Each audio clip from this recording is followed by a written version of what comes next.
In March 2016, KTV reporter Alex Savage almost lost his life while live on TV. He was standing by the roadside while reporting when his cameraman's expression suddenly changed, clearly shocked and scared because a car was speeding towards them. And went off the tracks, and obviously it was a chaotic and confusing situation.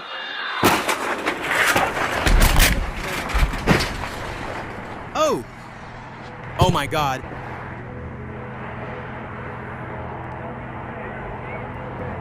Fortunately, Alex's cameraman shouted to warn him about the danger behind him. So Alex was able to quickly jump to the right and avoid the oncoming vehicle. But what happened could have easily turned into a tragedy if he hadn't been warned by the cameraman. If he hadn't been stopped, he might not be here today, and the viewers watching live witnessed the incident themselves. But before we start, if you're new to our channel, make sure to subscribe so you'll always be updated with videos like this. France and Teresa Kraus are a normal elderly couple living in a suburb of Albany, New York.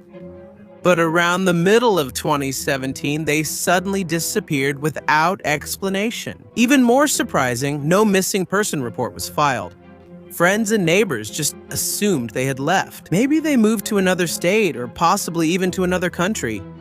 Occasionally, neighbors would see their only child, Loren, at the couple's house. He was the one taking care of the yard and collecting their mail. Eventually, he also moved into his parents' house. He told the neighbors that his parents had moved to Germany, which seemed believable because Franz and Teresa were German immigrants. Told me, well, we're gonna go away, but we'll be back. 8 years passed since the couple was last seen without any investigation into where they were. But in June 2025, an investigation was finally started.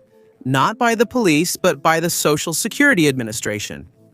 They noticed that the couple was still receiving Social Security benefits even though they hadn't been seen or heard from in a long time. Because of this, a welfare check was conducted at their house. There, Loren was found repeatedly giving the same explanation that his parents were supposedly in Germany and that he was the only one taking care of the house. The police left, but they became suspicious, so they conducted a deeper investigation. This led to obtaining a warrant to search the house and yard, and that's when the horrifying truth came to light.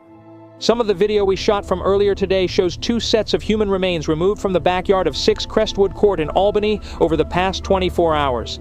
The remains of Franz and Teresa, who had already been buried, were found in the backyard. Their deaths happened several years ago, so authorities could not immediately determine what really happened or who committed the crime.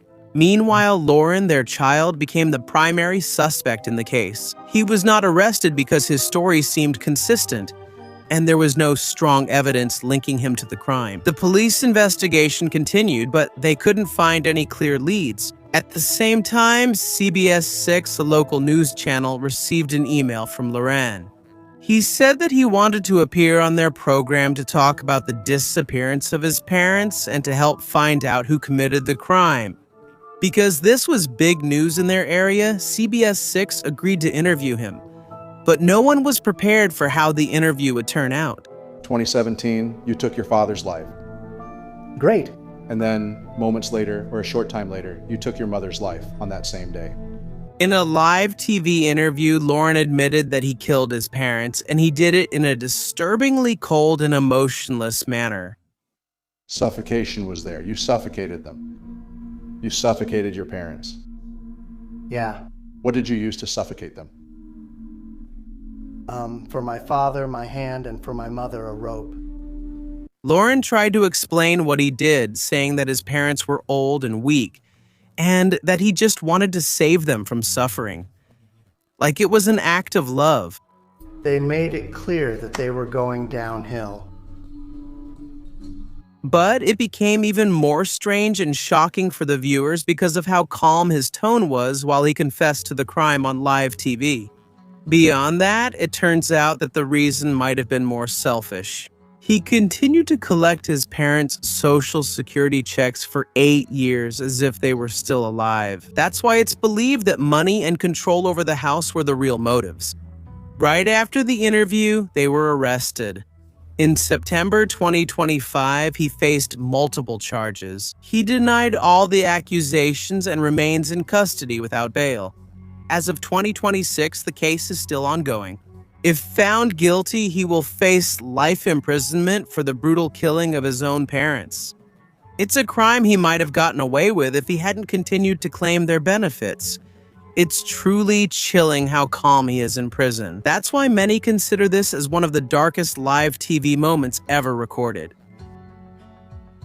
On June 25, 2022, a group of friends were swimming in the Miriam River in Bacabal, Brazil. They were happily playing and jumping into the water until they noticed that one of them, a 13-year-old girl named Raya Fernandez, suddenly disappeared. They started calling her name and searching around, thinking that maybe she just wandered off. But eventually, the group realized the frightening possibility she might already be under the water. Soon, the authorities and locals arrived to help with the search, but their efforts were in vain. The next day, Raya was still missing.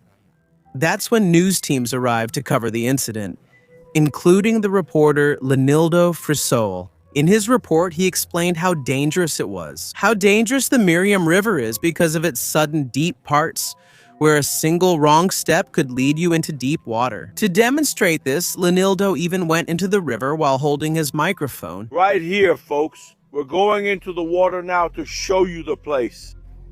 Look, we can already see that the water here is very strong, and it gets deeper as you go. Oh my, it gets deeper here, see? Oh. As he goes deeper into the water, he keeps explaining the danger of the place, but when he's already in the middle of the river, he suddenly stops. I walk just a little here. Look, the water is already above my chest, so you can see the situation. If I walk a little more here, let me see. Look, I'm going to walk further. Look how deep it is here. Whoa! Leno gasped and immediately backed away, telling the cameraman that he felt something soft under the water, like an arm. What he didn't know was that he had actually stepped on Raya just moments after that. Authorities later returned to the spot he pointed out, and that's where they found Raya's body in the same part of the river. Raya lost her life due to an accidental drowning after ending up in a very deep part of the river, making the tragedy even more heartbreaking. She was actually found by a journalist who was reporting on her own disappearance. This became one of the most chilling live TV moments ever recorded. In 2010, a new episode of the TV show Christina's Court was aired. This show is similar to other court TV shows like Judge Judy, where a judge named Cristina Perez handles various legal cases of people. In this episode, a comedian named Shahari is involved in a dispute with his ex-girlfriend. Because he is a comedian, the entire episode is full of jokes and funny banter. One of the funniest moments is when a guest finds out that Renard Spivey, the show's bailiff and Christina's longtime partner, has been married for 27 years. One of them joked that Renard always looks angry. People in love argue constantly, that's true. Ask him, he's been married for how long? Over 27 years, over 27? But look at him, he looks mad. You don't look happy, brother. You don't look happy.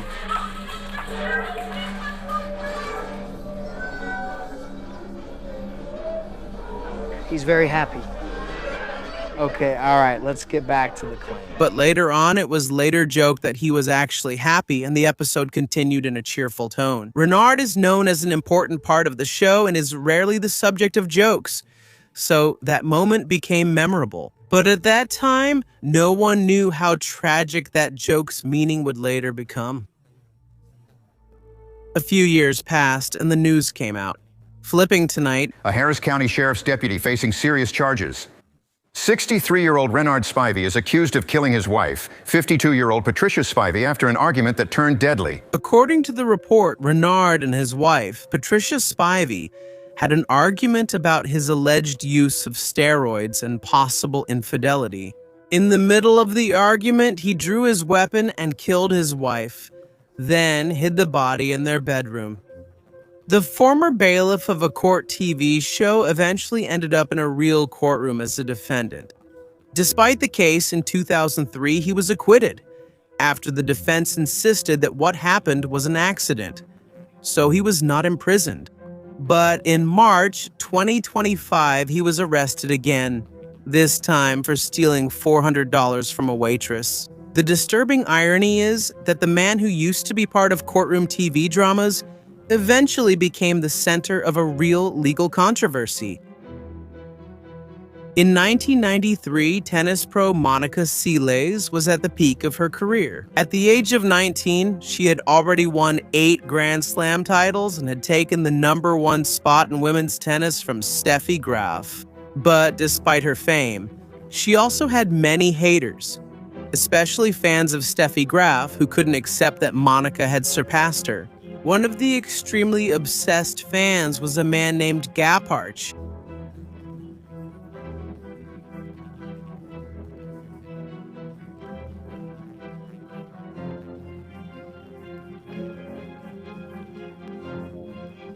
So while leading the match, the game was temporarily stopped for a break. This is where the unexpected happened.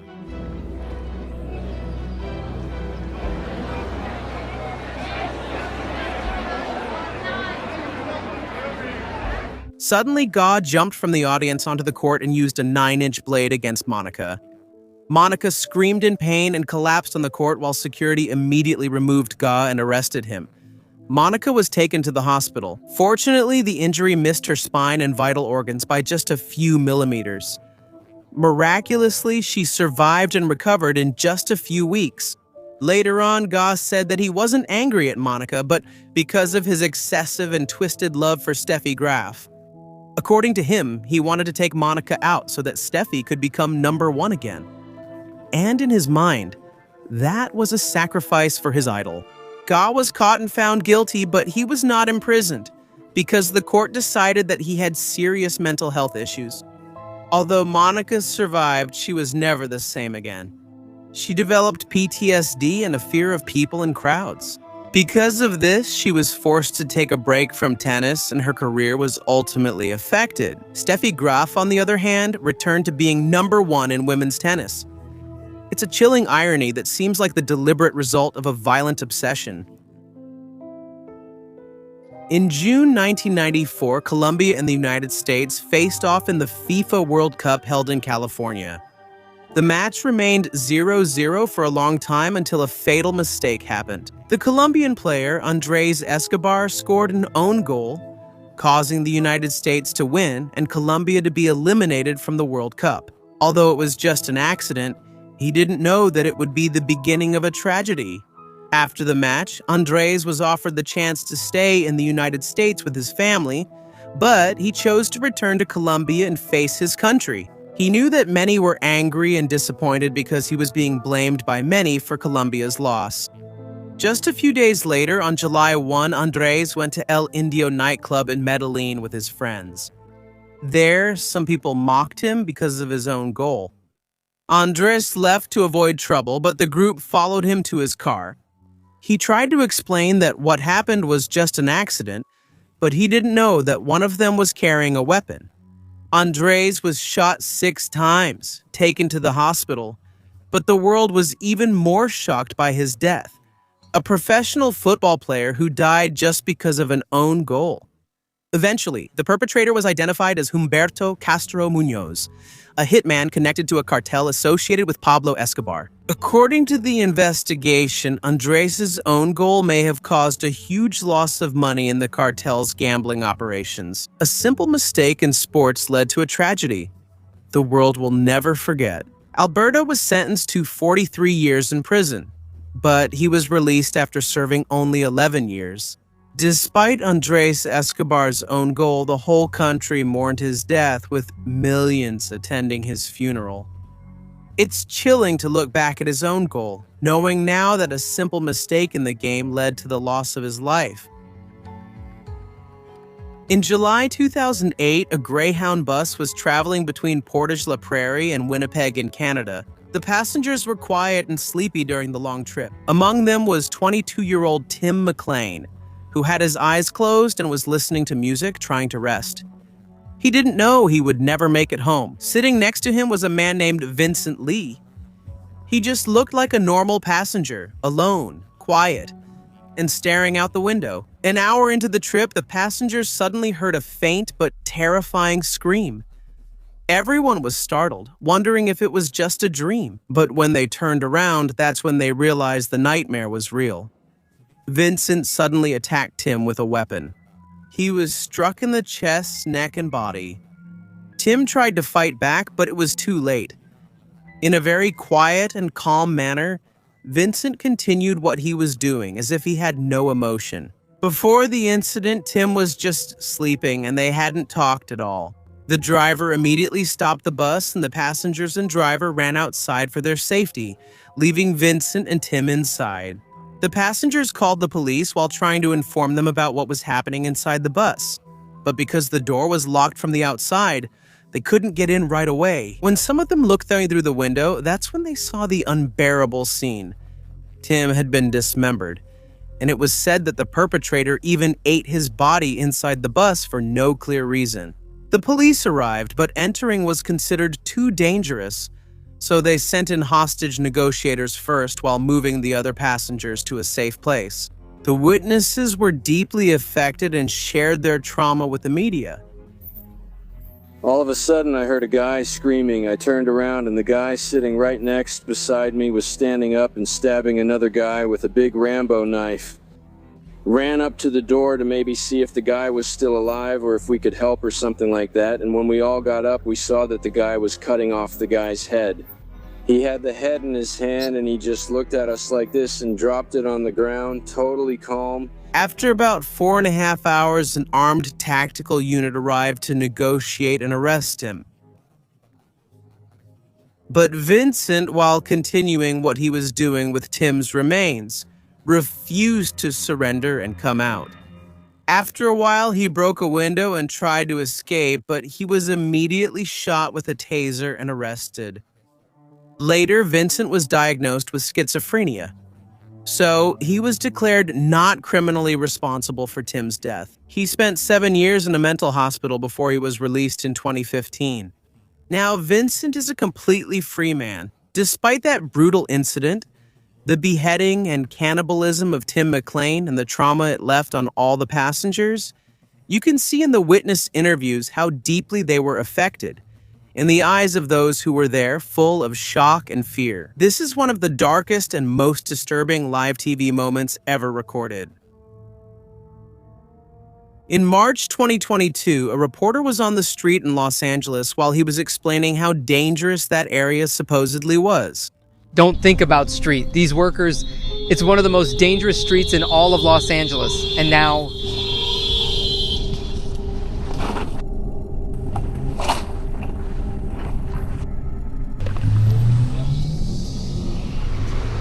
while he was saying this, suddenly an accident happened behind him. A car crashed into another, and the one who caused the crash immediately fled. It was considered a hit-and-run incident. Fortunately, no one was hurt, but the moment became terrifying and ironic because it happened right as the reporter was saying the place was dangerous, and it was immediately proven in front of the camera.